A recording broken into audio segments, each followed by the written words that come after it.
Iran Israel যুদ্ধ আজকের বিস্তারিত খবর। যুদ্ধের বর্তমান অবস্থা। প্রায় ৪০ দিনের বেশি সময় ধরে যুদ্ধ চলতেছে। বর্তমানে একটি অস্থায়ী যুদ্ধবিরতি আছে, কিন্তু তা ভেঙে যাওয়ার ঝুঁকিতে রয়েছে। বিশেষ করে লেবাননে ইসরায়েলের হামলা পরিস্থিতি আরও খারাপ করেছে। কোথায় কোথায় হামলা হচ্ছে? লেবানন ফ্রন্ট সবচেয়ে ভয়ঙ্কর। ইসরায়েল হিজবুল্লাহ লক্ষ্য করে ব্যাপক বিমান হামলা চালাচ্ছে।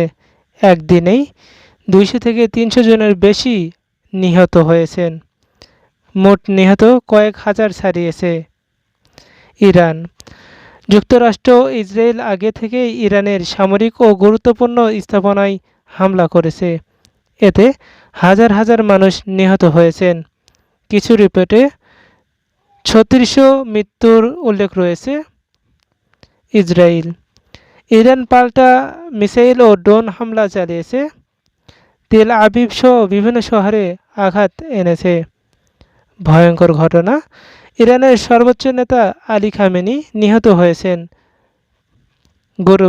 গুরুত্বপূর্ণ সামরিক কমান্ডারদের হত্যা করা হয়েছে এবং ধর্মীয় ও বেসামরিক স্থাপনা ক্ষতিগ্রস্ত হয়েছে। হরমুজ প্রণালী সংকট, ইরান হরমুজ বন্ধ বা নিয়ন্ত্রণ করেছে। বিশ্বের তেলের দাম বাড়ার আশঙ্কা রয়েছে।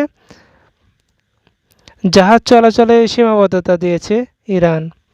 যুদ্ধবিরতির পরিস্থিতি, ৭ এপ্রিল একটি অস্থায়ী যুদ্ধবিরতি হয়েছে, কিন্তু ইসরায়েল লেবাননে হামলা চালাচ্ছে। ইরান বলেছে এটি চুক্তি লঙ্ঘন করেছে। ফলে যুদ্ধ আবার শুরু হওয়ার সম্ভাবনা সবচেয়ে বেশি রয়েছে। বিশ্ব রাজনীতি ও প্রতিক্রিয়া, ইউরোপের দেশগুলো যুদ্ধবন্ধের আহ্বান জানিয়েছেন।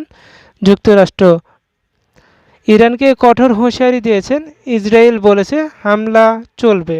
ইরান প্রতিশোধ নেওয়ার হুমকি। মোট ক্ষয়ক্ষতি হচ্ছে আনুমানিক ধরে নেওয়া হচ্ছে যে নিহতের সংখ্যা ৩,০০০ থেকে ৬,০০০-এর মতো এবং আহতের সংখ্যা রয়েছে ২০,০০০-এরও বেশি মানুষ আহত হয়েছেন এবং বহু শহর ধ্বংস হয়েছে। সামনে কি হতে পারে? যুদ্ধবিরতি ভেঙে বড় যুদ্ধ শুরু হতে পারে। লেবানন, সিরিয়া, উপসাগরীয় দেশ জড়িয়ে পড়তে পারে এই যুদ্ধে। বিশ্বের অর্থনীতি, বিশেষ করে তেল বাজার বড় ঝুঁকিতে রয়েছে।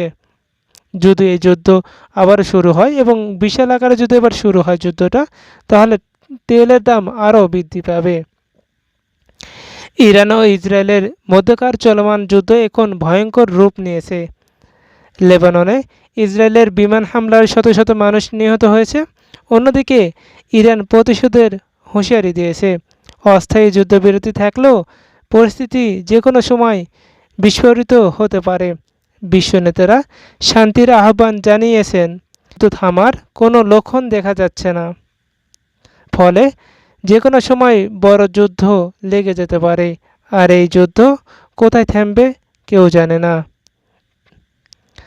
এই ছিল আজকের ভিডিও। চ্যানেলে নতুন হয়ে থাকলে অবশ্যই চ্যানেলটা সাবস্ক্রাইব করে বেল বাটন বাজিয়ে দিবেন। দেখা হচ্ছে আবারও কোনো পরবর্তী ভিডিওতে।